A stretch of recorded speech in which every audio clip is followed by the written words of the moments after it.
And let me introduce the panel to you. So to my left, we have Ambassador Timo Okkonen, who is the ambassador of the EU delegation to Zimbabwe. Then we have the Chief of Mission, as I mentioned, Mr. Elmar Brok. And we have Ms. Irene Maria Gunari, Team Leader and Electoral Expert of the EU Election Follow-up Mission as well. So in terms of the agenda this morning, we're just going to have a brief introduction by Ambassador Okkonen. And then Mr. Brok will also go through the findings, after which we'll have a Q&A session, and then we will close. And in terms of just general housekeeping issues, the toilets are outside on either side of the entrance, and after the entire press conference, we're also going to have some teas available at the back of the room. Okay, and without further ado, I'll allow Mr. Okkonen to begin. Thank you, Alexandra, and ladies and gentlemen of the media, good morning. Welcome to this press briefing, also on my behalf. Just a very brief explanation why we have been gathered here today. So we indeed have the electoral follow-up mission in town. As a brief explanation of what an electoral follow-up mission is, an EFM, is that we have in the European Union election observation methodology, it's not only about the election day and when observers are sent out and see how things happen. It's about preparing for those elections. We have long-time observers long-time observers before the missions, and then we also have a follow-up. European Union, fully fledged European election observation missions are big events. They are big investments, and it is important, and by far, like 2018, by far, the European Union Election Observation Mission in 2018 in Zimbabwe was by far the biggest international election observation mission around. And it's important from the methodology of the EU election observation that you don't leave it there, but then you also follow up. Democracy is a process, it's a continuous process, and then the idea with an electoral follow-up mission is that then it's coming back to look what has happened ever since in 2018. A number of recommendations were made in 2018 by the EOM 23 to be precise, and then the mission has been here then to look at where we are in the implementation of those. Obviously, what the European Union can do is only to recommend. We can't prescribe. Zimbabwe obviously is an independent democratic country that takes its own decisions, but we are here to support the democratic processes with the means that we can, and election observation is one of those ways to do it. So indeed, we were hoping that the electoral follow-up mission would have been here much earlier, but because of the COVID situation, it was postponed until now, when it has been possible to have it in place. The EU electoral observation missions and also the electoral follow-up missions are independent missions, so they are, while the delegation is there to give them support, and the whole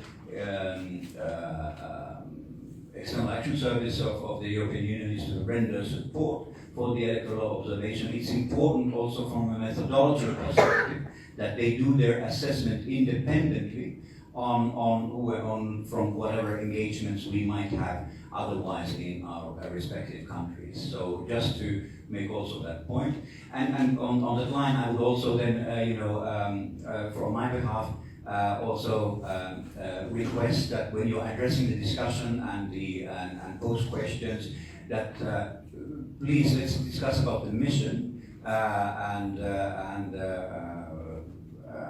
not overall EU engagement in Zimbabwe, on which case the theme I would promise to come back to you in other media engagements. So indeed, but we are very happy to have the chief of the Electoral Observation Mission, the chief observer, Mr. Elmar Brok, who was also here in 2018. In town this week. He has been supported by experts who have been here for several weeks. And indeed, it's a pleasure to have you back here, Mr. Brok. And indeed, with that, I think I can hand it over to you. Thank you Thank you, Ambassador, for this introduction.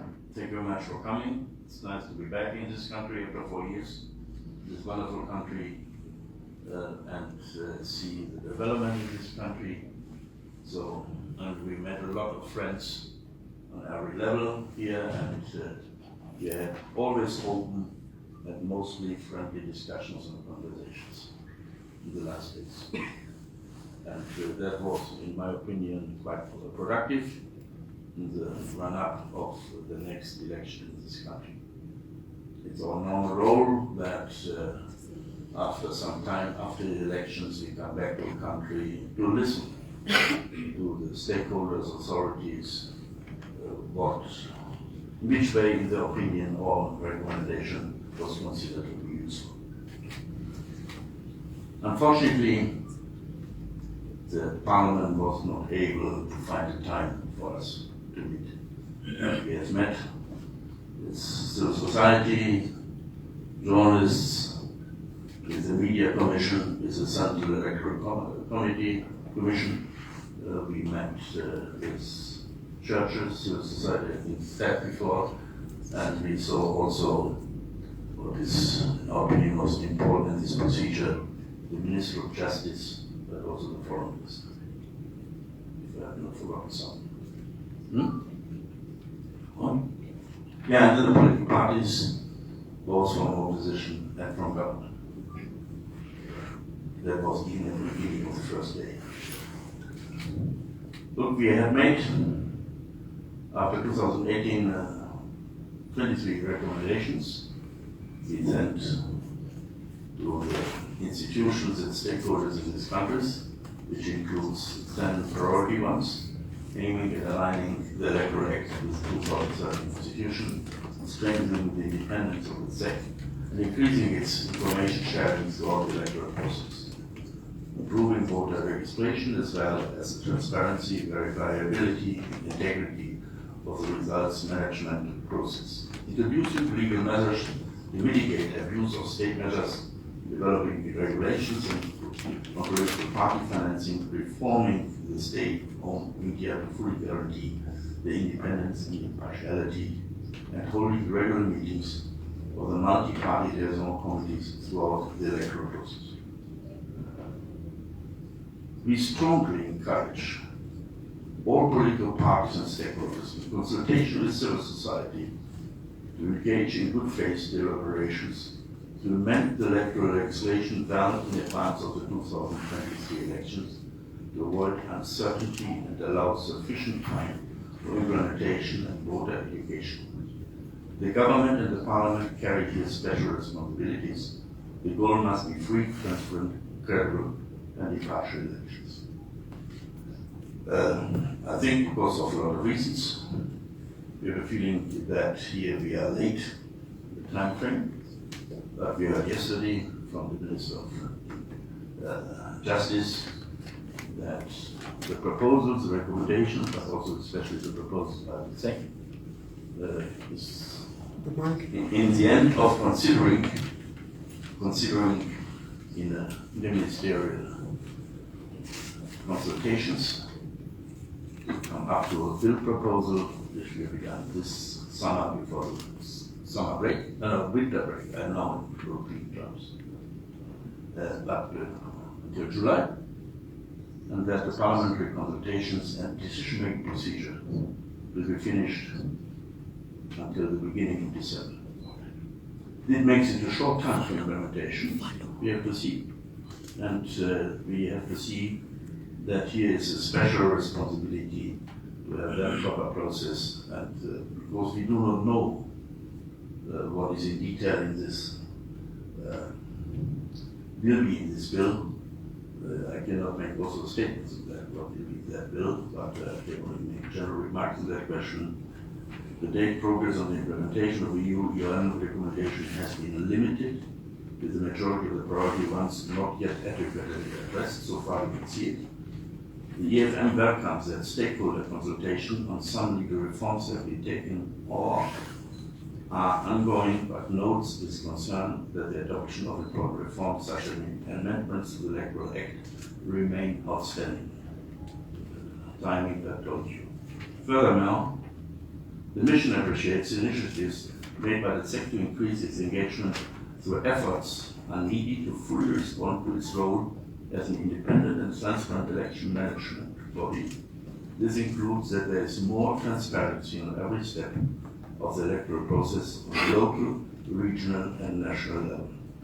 I think that is considered by us as a real progress to do that also on the local and regional level, and if it's done constantly, this might also be helpful that this can have the concerns about the level playing field on local and regional level can be minimized, which will be helpful for electoral peace, that question, and that all stakeholders have the chance to put their concerns on every level in such a debate of the multi-party liaison committee. If the authorities and the legislators do not address recurring problems related to voter registration, constituency delineation, level playing field in the campaign, partisan behavior of traditional leaders and public administrations, freedoms of expression, assembly and of the media, and will find progress towards achieving an environmental conducive to a greater level of public trust in the electoral process and peaceful elections. We are concerned, that is a new thing what we learned in this debate, in discussions here, and that is not part of our recommendations.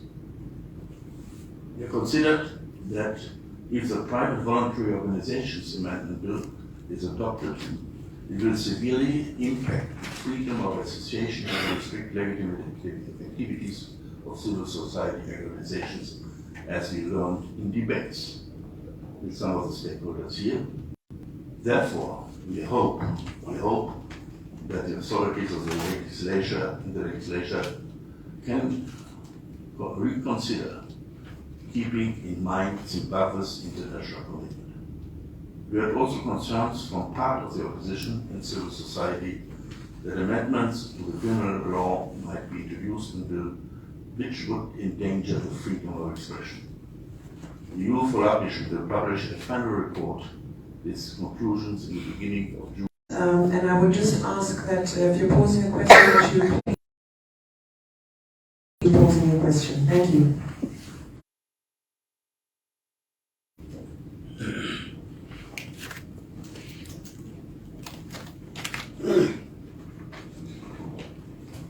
Good morning, my name is Columbus Mapunga with Voice of America TV. You might have said this, but I think you kept on jumping and all. I wanted to know, Mr. Brook, Zimbabwe is already in the election mood for 2023. What are the major concerns that you think should be addressed before the next election? I have partly mentioned it. What are our recommendations, and especially the 10 priorities of these recommendations, which I could read you alone if you want to do so. But we see certain shortcomings still, but I do not know whether at the end of the day there will be shortcomings, because we do not know the final bill for the Electoral Act. That is a consideration. And I think an important point is voters registration, for example. We have understood all the technical difficulties of that, but if people say that around 2 billion young people have difficulty to get to voters registration, not just because of the registration, but all the questions that have to do with making the documentation complete from the birth certificate and onwards, to get an identity card, then you might come in a problem. And I think if so many people, because of these technical questions, cannot vote, it will not help, as especially young people are satisfied in such a countries, because they cannot express their opinion in the election. And there is also the question that has to do with conduct to conduct constituency elimination and to have that as an early, fast, and transparent process. You mentioned that. And we need credibility, not are not in line with the letter and the spirit of the 2013 Constitution. Do not reflect a genuine opening of the media space that would enhance diversity and plurality. What do you think are its implications on the 2023 elections? And also, I understand you met government officials, and from the response from government spokesperson, he says that you didn't agree on certain aspects of the PVO. Look, I cannot make statements on the details of the legislation. That is also up to your country. But we know experience with similar laws in other countries. And we see that it's considered by citizens in your country, especially from the civil society, as limiting the room of maneuver of civil society, freedom of expression. So that people consider, rightly or wrongly, that it would be dangerous for them to involve in public debate in a certain way. And I have sometimes a feeling that even that has, in our discussions, we had implications in the mind of people to become cautious before even it's law. That it's always dangerous. We see, and that is the same question we have to see to the criminal law, that there is always a difficulty of definition. We are now very much supporting everyone who is against violence in election campaigns and against hatred speech. But it's in one way formulated that everyone who is in opposition in certain questions is accused to be unpatriotic, destroying the image of that country speaks with one language or whatsoever. Then it becomes an instrument not for freedom of speech, but an instrument against it in practice. And it might be also understood within the judicial system. And here we see a certain danger, and therefore we just asked the authorities to look into that in order to avoid such possibilities by a clear definition.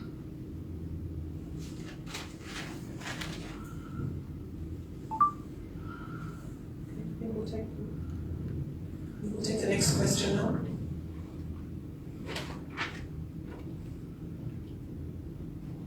It's silent, so nobody says something.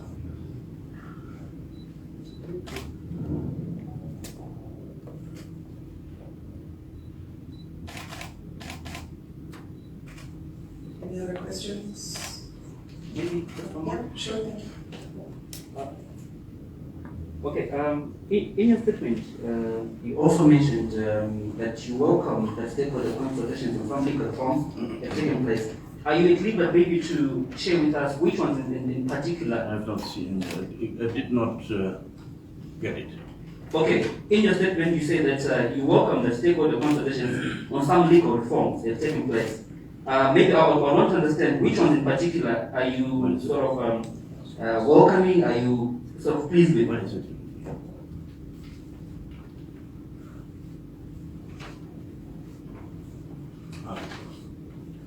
Thank you very much. And yes,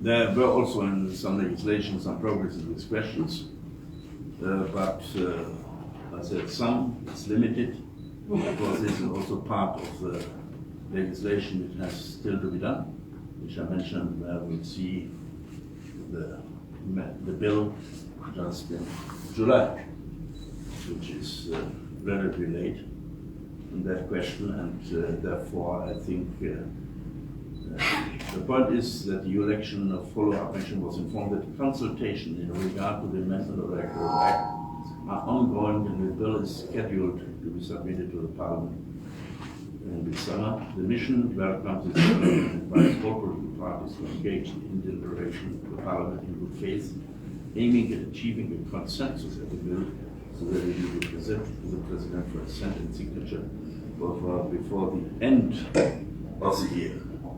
Any further delays risk not allocating sufficient time to the Zimbabwe Electoral Commission to prepare successfully and to also conduct extensive voter education on the new law before 2023. That is one of the examples of the classical questions that come. One point is law, but the other question is the implementation of the law, and the implementation of the law in the right spirit.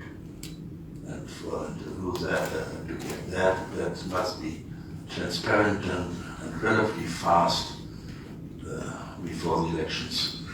Otherwise, it becomes too complicated to achieve the goal. Okay, thank you.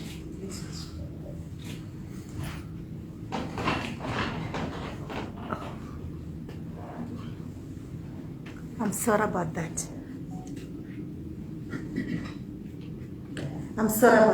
My name is Anna Chibamu from newszimbabwe.com. My question to you, Mr. Brock, is you mentioned that you also wanted to meet Parliament as one of the stakeholders when you came to Zimbabwe. And I would want to know, since you failed to meet Parliament officials, does that have an impact or I would say an impact on what we're supposed to discuss with them, because Parliament is it passes and makes laws. It's an unfortunate situation where we have no responsibility for. But we have to see that we had discussions with parts of the opposition and with the governmental party. Even the governmental party has promised us to send us in a written way their opinion on certain questions, which we have not yet received. They told us we were voted yesterday, but perhaps we will get it today from them. So there were extensive discussions with them. And we have to see that our part of our delegation will stay for another week in the country, and perhaps that part of the delegation will stay another week. We'll have the possibilities to talk to parliamentary authorities about these questions. We will only complete our report after we got the full information we could achieve in the course of this stay here. That includes also next week. So the Parliament has good, but perhaps the Parliament gives us a good opportunity to make use of their opinion. But in that stage, it was very much important that we talk to the parties themselves who are represented in Parliament. So indirectly we had a contact. And secondly, it was important now to talk to the administration, because at this moment, it's the moment for the administration to make the proper proposals, which they have then to become into parliamentary deliberations.